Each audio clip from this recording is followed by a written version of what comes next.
A lot of people worry about competency interviews. And that's a pity. Competency interviews are actually much easier to prepare for compared to other interviews. And going into one well prepared dramatically increases your likelihood of success. Let's start by considering what a competency interview involves. Competency interviews revolve around a number of skills or abilities that an employer focuses on when considering candidates for a particular job. Interviewers ask you questions about these skills or abilities or competencies and award you a mark for each answer you provide.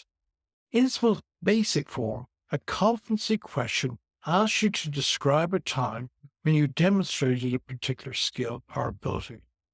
Sometimes you may be asked the same type of question about each of 5 or 6 competencies that the interview is focused on. So, what's the best way to prepare? Any ideas?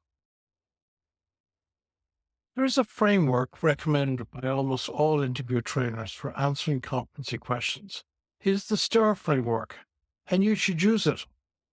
STAR is an acronym for Situation, Task, Action, and Result. So, you outline the situation you're in, you explain the task you faced, you then describe the action you decided to take and what you went on to do, and finally, you describe the result of your action. You need to have a good, interesting, and relevant story ready for each competency that you're likely to be asked about at a competency interview. To prepare answers for competency questions, you should do an achievement list and identify accomplishments that you've had and benefits that accrued from these. You should then rehearse telling stories about yourself and be able to link these to whatever competency that you're asked about, and never being stumped for an answer.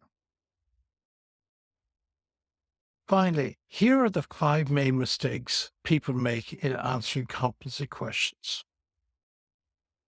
If you avoid these errors, you're well on your way to a successful interview. 1. When asked about a skill or ability, a person admits to having no competency in that regard.